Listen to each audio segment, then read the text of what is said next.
What is up, ladies and gentlemen? Chris here, bringing in a World of Tanks replay. This particular replay is how to do Light Tank Mission 15 for the T-55A, which is the total damage caused and spotted upon your enemies must be at least 7,000.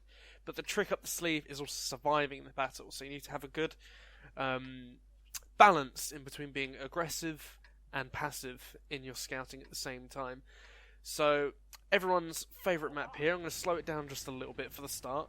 Everyone's favourite map, Malinovka, I believe. I am right indeed. Kampanovka, as everyone calls it, and as I know it to myself. And first thing we're going to do, coming straight out of spawn, first thing I hoped was, goddamn, I hope this bulldog doesn't take the scouting locations that I want to take. But right, let's get this underway. Before I start though, you're going to notice that I have the stock WZ-132. It is not a maxed WZ-132. I only had the tracks in it at this point, so even without the turret though, and the extra 10 view range that you get from it, still got a maximum 445 meters view range, still going to be getting the maximum spotting off that you can do. Not a particularly amazing crew, only about it only has situational awareness and sixth sense right off the bat on it, but let's get this sped up and underway. First thing I'm going to do is come up into this scouting location, quite a common scouting location, and we're going to see what we can find coming out of the base arena. As you can see, there's a lot of tanks blind firing around the map, which is quite handy to do in your mediums, especially on this map. Getting all your shots off. As you can see, we just spotted an Object 140 in the base. Give him a ping, make sure people are aware that he's there. No shots put into him yet. Not getting anything done from this position. I don't like waiting around, so I'm going to go ahead and go quite aggressive here, actually. I wouldn't normally do this play, but I decided that maybe it was a good idea to get this, to go this aggressive, considering the fact that I wasn't getting any spots. And we know that they have quite a lot of... oh, we get spotted. E50, actually no, that looks like the Object 140 puts a shot into us there. So we're going to go ahead, go aggressive, find the M41 Walker Bulldog, well, the Bulldog girlfriend rather. Going to put a shot into him, pushes him out of his aggressive spotting location. Going to see if I can't relight them now once I peek. And now, my idea here, basically, is... I'm quite far forwards. I'm going to get spotted every single time I peek. That I should always get spotted. If I don't get spotted, then this tank has the best camera rating I've ever seen, is all I have to say, really. But I'm going to try repeating the process again. I'm going to go back to the start spotting location. T-54 takes a jab at me, misses. Good for us. That's 400 hit points that we can keep. Nobody's putting any shots in just yet. Gonna head back into the spotting location. Some blind fires are coming in. Haven't been spotted yet, but at the same time we're not spotting anything. Is it what we need to be asking ourselves right now is it really worth sitting here? Is it really worth us sitting here and waiting all this time and hoping that maybe someone will come around and we'll get some spots off? Because currently we're not getting any of the spots on these tanks on our left here. Those are all getting spotted by, well, the tanks sitting at the back. Or at least I believe they are. I don't see that we have... he's way outside of our range, actually. Object 416, quite far out of range as well. Gonna play it again now. We're just not getting anything done, and this is not how you win your games in your light tanks, guys. You need to be aggressive putting up your spotting. Even when you're passive scouting, you know, you don't want to get spotted, you just want to chill at the back and play passively. You still need to be in a good enough location so that you're actually getting your spots off. Right here, Bulldog spots us. Gonna ping him on the move, get moving back into the forward location again.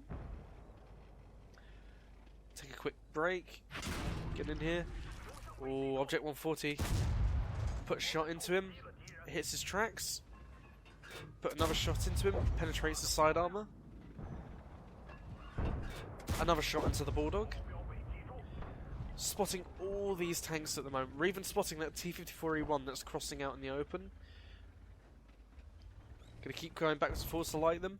One thing I want to highlight quickly, which is something that I don't think you can really do in some other light tanks. Let's say a T-54 lightweight or a T-49, maybe even a 1390. But you see how low profile the WZ-132 actually is. This ridgeline here covers me perfectly from the enemies that are sitting on the ridge up here. So as long as I keep using the ridgeline, abusing that spotting mechanic as much as I can, I should be able to avoid the shots from these 4 individuals. I'm going to include the 50M in that, whilst also lighting them and getting the spotting damage. As you can see, bounce from, I'm going to guess, the Walker Bulldog there, already down to 400 hit points. That's way too little hit points this early in the game. So right here I'm thinking to myself, well, I'm not going to spot the other guys. Oh, another bounce from the T-34. I am very, very lucky right now. Put another shot into the Object 140. Good marksmanship coming in here, getting off all the shots that we need. Gonna keep popping up, going for more damage on the T-54A1. Gonna try keep that Object 416 spotted. Almost said 140. It's on the wrong side.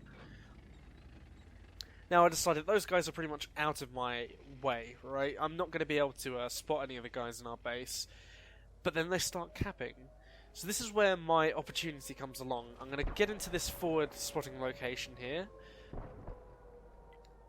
Start spotting, getting some spotting damage in on that Object 140. I mean, we know there's nothing else in their base. Might as well go for some damage on the C-50M. Get spotted. Puts another shot towards him. Just going to keep on the move here. Could have stopped. Is it really worth it? No, we're getting our spotting damage. We don't really need to take risks like that. So, we have, as we can tell, by the timers that they've put in, with or without XPM now, thanks to Wargaming's features that they've put in, that we have about 30 seconds to reset the cap. Now here, I'm coming forward, seeing if I can get any useful spots in. You see, I'm just not getting the information that I need right here. I'm going to ping the T-54, see if anyone can put some rounds into him, and the Gorilla takes him out. Some good spotting damage for us. Blind fire resets the cap on the move. You see, taking chancy shots like that, like you don't lose anything from taking shots like that, do you? I mean, you've got a good enough reload. With this stock gun, I have a 4.5 second reload. It might be 4.6. You can correct me if I'm wrong on that, if you really want to. And firing on the move takes nothing from us. Might as well see if we can reset that cap. Remember, our winning conditions, well, our mission conditions are only to survive and do obviously the 7k damage and spotting. It's not to actually win the battle. So even if I didn't win this and I still got my 7,000 spotting and assisted damage, then we're Gucci, right? We've done our mission. We don't need to worry about it. But we got that defender shot on the move. Gonna pull up here, spot these 2 tanks, put a shot into the Centurion Action X, reset all of his cap points, keep these guys lit, keep pumping out damage. Beautiful, that's an extra over, I'd say about 1,200 spotting damage right there. 3 tanks left on the enemy team, Object 416, STB-1, and an SP-1C that has not been spotted yet. I can confirm right now that he is actually... Oh, tapped out. I can confirm now that the Object 416 is actually sitting in their base where the artillery would usually hide. That's a little bit of spotting there because the Gorilla shot him from behind us and he wasn't spotting the target. And we put an extra shot into him, picking up just under 2,000 damage. And the other enemy tanks die. So let's go and take a look at the post-game stats. So here we are, looking at the post-game stats. As you can see, 1,629 experience for our non-doubled win. Let's take a quick look. We got a grand total of 5,613 spotting damage, 390 damage blocked by armor. I'm not even sure what that was that even bounced off us to do 390 in that situation. maybe the Centurion Action X shot us from stealth? Who knows? But let's go and take another look. 1,963 damage, 1,000 beyond 300 meters. We also got, though, 72 base defense points for resetting both the FV-4202 and the Centurion Action X is capture points. It might have been this Action X. There was only one. I'm just getting myself modelled up. Whatever. Getting in all that defender points, getting in that free defender medal right there, getting in a good spread of spotting damage, really. A good 1,500, all the health of that T-34, getting some on a Centurion, the FV at the end, an extra 1,200, 1,000 on the T-54 that tried to cross the open, and 90 on the LTTB. As you can see, we put in a few good shots around, and I have to actually switch to my replay analyzer to see the last few points here. As you see, all the same, but here it is, the one everyone wants, the Aggressive Recon Specialist. 7,000 spotting damage, doing a combined total of, let's see, what's that? Just under 8,000 spotting and damage, well, in total damage in that game, which is a fairly good result. 8,000 damage will obviously require a lot more from us in the Object 260 missions, but I'm sure that's nothing we can't handle. Surviving the battle, I'd actually done this mission about 7 times before this.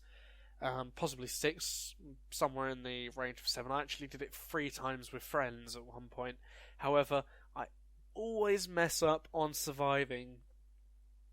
Now, this mission is completely just catered down to your RNG with the matchmaking, realistically. It's all about what map you get and how well you can perform on that map. Malinovka, great map for doing missions such as this. Another good map would be Fiery Salient, although I'm not a fan of doing the mission on Fiery Salient myself, just because I feel like the bushes are too obvious now. Like, there's always those 2 very obvious bushes on the 1-2 line, and then you've got the other bushes down the 4 line.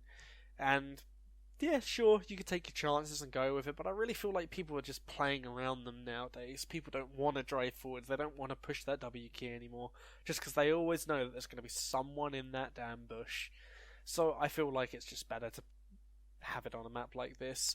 Maybe something such as a Sand River Assault and things like that might be a good one to get a mission like this on. But yeah, that pretty much concludes this video. WZ-132, probably my favourite. Well, I have it absolutely maxed out now, so it's probably still my favourite tier 8 light tank. T-54 lightweight, I feel like it doesn't have a good balance between passive spotting and aggressively spotting and doing damage. Obviously it has that armour, but I feel like it really does not matter.